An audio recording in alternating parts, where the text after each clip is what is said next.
அஸ்ஸலாமு அலைக்கும். எல்லோருக்கும் என் இனிய காலை தமிழ் வணக்கம். இப்போது 7வது பாடமான நமக்கு சான்றோர் மொழி அப்படிங்கிற ஒரு பாடலுக்கு போகிறோம். அது என்னன்னா செய்யுள். நமக்கு பாடல் வடிவில் கொடுக்கப்பட்டிருக்க செய்யுள் வந்து பொதுவாக ஈரடி வெண்பா 4 அடி வெண்பா அது மாதிரி வரும். நமக்கு இதில் 4 அடி செய்யுளாக இருக்குது. இதனுடைய இது வந்து இனியவை 40 அப்படிங்கிற ஹெட்டிங்கில் கொடுத்துருக்க செய்யுள். வாங்க செய்யுளுக்கு போவோமா? இனியவை 40. அதாவது அழகாக இதை எழுதின புலவர் யாருன்னா பூதஞ்சேந்தனார் அப்படிங்கிற புலவர் எழுதியிருக்காரு. அந்த நூலை பற்றி, இனியவை 40 அப்படிங்கிற நூலை பற்றி நம்ம நூற்குறிப்பு சொல்லணும்னா, இந்நூல் மதுரை தமிழாசிரியர் மகனார் பூதஞ்சேந்தனாரால் எழுதப்பட்டது. வாழ்க்கைக்கு நன்மை தரும் இனிய கருத்துக்களை கூறுவது. அதாவது நமக்கு வாழ்க்கைக்கு தேவையான சில இனிமையான கருத்துக்கள், அழகான இனிமையான கருத்துக்களை நமக்கு சொல்லுது. நமக்கு லைஃப்பில் வந்து இதை எடுத்துக்கலாம். நம்மளுக்கு நிறைய அட்வைசஸ் கொடுக்கும் அப்படிங்கிற மீனிங் வருது. 40 பாடல்களை கொண்டது. எனவே இனியவை 40 என்று அழைக்கப்படுகிறது. அதாவது இதில் மொத்தம் பாடல்கள் வந்து 40 பாடல்கள் இருக்கும். இப்படி 4 அடி வெண்பாவா 40 பாடல்கள் இருக்கும். அதனால இந்த பாடல்களுக்கு சிறப்பான பெயர் வந்து இனியவை 40 அப்படின்ற பெயரை கொடுத்துருக்காங்க இந்த புலவர். வாங்க இப்போ பாடலுக்கு நம்ம போவோம். கற்றார் முன் கல்வி உரைத்தல் மிக இனிதே, மிக்காரை சேர்தல் மிகமான முன் இனிதே, எழுத்துணையானும் இரவாது தான் ஈதல், எத்துணையும் ஆற்ற இனிது. அதாவது இதை படித்தோடனே உங்களுக்கு அர்த்தம் புரிஞ்சிடாது. அது ஒரு வேர்ட் பை வேர்டாக மீனிங் நான் சொல்கிறேன், அதை பார்த்து புரிஞ்சுக்கோங்க. கற்றார் அப்படின்னா என்னென்னா படித்தவர், கல்வி கற்றார். கல்வி கற்கிறவங்க யாரு? படித்தவங்க. கற்றார் முன் கல்வி உரைத்தல் மிக இனிதே. உரைத்தல்னா சொல்றது, உரைக்கிறதுனா சொல்லுதல்.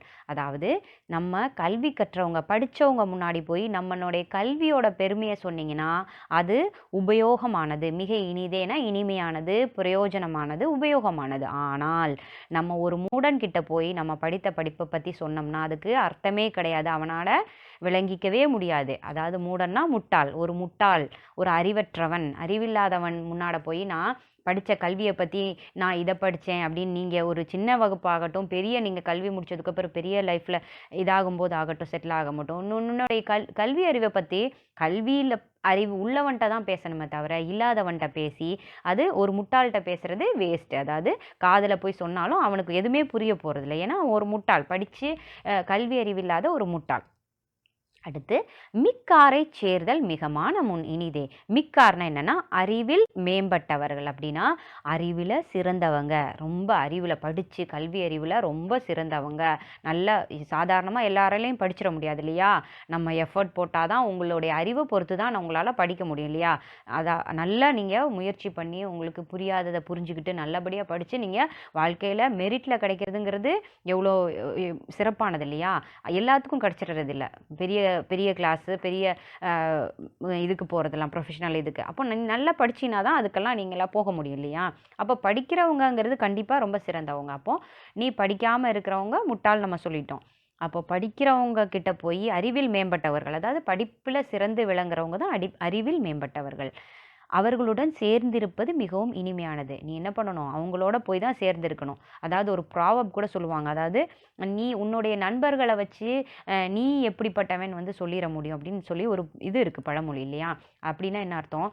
உன்னுடைய பழகிறவங்க, நீ வந்து உன்னுடைய நண்பனை சூஸ் பண்ணுறது எப்படி சூஸ் பண்ணணும்னா, நல்ல படிப்பில், அறிவில், ஒழுக்கத்தில் சிறந்தவனாக இருக்கவனை தான் நீ உன்னுடைய நண்பனாக தேர்ந்தெடுக்கணும் அப்படிங்கிறது இருக்குது. இப்போ நீ ஒரு முட்டாளையோ அதாவது உன்னுடைய நலனில் அக்கறை இல்லாதவன், இல்லை உன்னைய கெடுக்க நினைக்கிறவன், உன்னை வந்து கீழே தள்ளிவிட நினைக்கிறவன், அதாவது உன்னைய முன்னேற விடாமல் கீழே வந்து உன்னை கொண்டு போக நினைக்கிறவன் கூட எல்லாம் நீ போய் பழக்கம் வச்சுக்கிட்டீங்கன்னா அது வந்து உன்னுடைய முன்னேற்றத்துக்கு வந்து தடையாக தான் அமையும். அதனால நீ உன்னுடைய நண்பர்களை சூஸ் பண்ணுறது நல்லவங்களா, உங்களுக்கு நல்லது செய்கிறவங்க, கல்வி அறிவில் சிறந்தவங்க, ஒழுக்கத்தில் சிறந்தவங்களா தேர்ந்தெடுக்கும் போது அது மாதிரி உன்னுடைய ஒழுக்கமும் மேம்படும், உன்னுடைய கல்வியும் சிறந்து காணப்படும். அப்படி அதை மாதிரி நீ சேரும்போது அந்த கேங்கை வச்சே கண்டுபிடிச்சிடலாம் நீ எப்படிப்பட்டவன், உன்னுடைய ஃப்ரெண்ட்ஸை வச்சே. அப்போ நீ என்ன அர்த்தம் ஆகுது? முட்டாள்கள் கூட சேரக்கூடாது அப்படிங்கிறது தான் இதுக்கு அர்த்தமாகுது. மிக்காரை சேர்தல் மிகமான முன் இனிதே. அதாவது அறிவில் மேம்பட்டவர்களோட தான் சேர்ந்திருப்பது ரொம்ப இனிமையானது. எழுத்துணை யானும் இரவாது தான் ஈதல். எழுத்துணைனா என்னதுன்னா எள்ளுனா எள்ளுனா ஒரு சிறிய ஒரு தானியம் சொல்லலாம். அதாவது நம்ம இதில் கூட போடுவாங்க. அதாவது நீங்கள் பார்க்கலாம், இங்கே பர்கரில் கூட போட்டிருப்பாங்க எள்ளு. முறுக்கில் ஸ்நாக்ஸ்லலாம் போட்டிருப்பாங்க. அதுதான் எள். அதாவது அது எது உருவத்தில் பார்த்தா அது ரொம்ப சிறியது. அதாவது கடுகு மாதிரி இருக்கும், சின்னதாக எள்ளு. அந்த எள்ளு வந்து அளவு சின்னதாயினும் இரவாது தானியதல். அதாவது நாம் அந்த எள்ளளவு சின்ன பொருளே ஆனும் நம்ம வந்து அடுத்தவங்கள்ட்ட போய் கேட்டு வாங்கக்கூடாது. அதாவது எனக்கு இவ்வளோ பொருள் தேவை இருக்குது, எனக்கு இந்த பொருள் தேவை இருக்குது, இவ்வளோ பணம் தேவை இருக்குது, எனக்கு கொஞ்சம் தாயேன் அப்படின்னு போய் அடுத்தவங்கள்ட்ட போய் நம்ம கேட்டு வாங்குறது அது வந்து நல்லது கிடையாது. பிறரிடம் கேட்டு பெறுறது அது ஒரு நல்ல குணம் கிடையாது. பிறருக்கு எத்துணையும் ஆற்ற இனிது. அதாவது அப்படி கேட்காம வாங்கிட்டு நம்மக்கிட்ட என்ன இருக்குதோ அதை அடுத்தவங்களுக்கு கொடுத்து உதவுறது. தான் ஈதல்னா அடுத்தவங்களுக்கு கொடுத்து உதவுறது. பிறருக்கு கொடுத்தல் எல்லாவற்றையும் விட மிக சிறந்தது. அதாவது நம்ம யார்கிட்டையும் போய் ஒரு சிறிய பொருளை கூட கடனாத்தா இல்லை எனக்கு இல்லை இது அப்படின்னு கேட்கறது ஒரு அருவருப்பான விஷயம். அதாவது கேட்கறது நல்ல விஷயம் கிடையாது.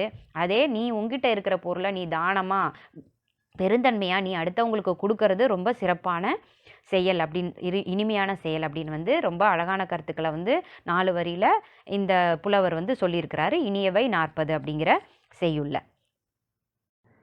இப்போது பொருள் அறிவோம் நம்ம பார்க்கலாம். மிக்கார் அப்படின்னா அறிவில் மேம்பட்டவர். எள் துணை எள் அளவு எத்துணையும் எல்லாவற்றிலும் மாண்பு பெருமை அப்படிங்கிறது பொருள் அறிவோம் கொடுத்துருக்கு. அடுத்த பக்கத்துக்கு வந்தீங்கன்னா சரியான விடையை தெரிவு செய்வோமா.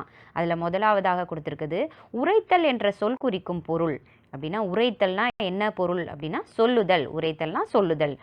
இரண்டாவது ஈதல் என்ற சொல் குறிக்கும் பொருள். ஈதல்னா கொடுத்தல்.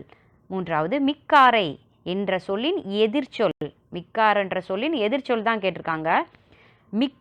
மிக்கார்னா அதாவது மிக்கார்னா அறிவில் மேம்பட்டவர். ஆனால் நம்மளுக்கு கேட்டிருக்குது எதிர்ச்சொல் கேட்டிருக்காங்க. அப்போ அறிவில் மேம்பட்டவருக்கு எதிர்ச்சொல் வந்து அறிவிலாதார். அதுதான் ஆன்சர் நம்மளுக்கு. நான்காவதாக இரவாது என்ற சொல் குறிக்கும் பொருள். இரவாதுனா பிறரிடம் கேட்டு பெறாது. ஐந்தாவது சேர்தல் அப்படிங்கிற பொருள் என்ன கேட்டிருக்காங்க இணைதல். அதுதான் இதுக்குரிய பொருள். 5 இது முடிஞ்சிருச்சு. அடுத்த பக்கம் திருப்பினீங்கன்னா எனக்கு இது வந்து எப்படி எழுதணும்னா தனித்தனியாக பிரிச்சிருக்கு. அது வந்து மீனிங்ஃபுல் வேர்டாக நம்ம எழுதணும், மீனிங்ஃபுல் சென்டென்ஸாக எழுதணும். அதாவது பிரிஞ்சிருக்கிறது நம்ம படித்தோம்னா எதுவுமே அர்த்தம் தராது அப்படிங்கிறத சொல்கிறதுக்காக இது கொடுத்துருக்காங்க. அது எப்படி எழுதணும்னா எனக்கு இனிப்பு பிடிக்கும் அப்படிங்கிறது 3 லைன்லேயே கரெக்டாக எடுத்து எழுதணும். எனக்கு இனிப்பு பிடிக்கும்.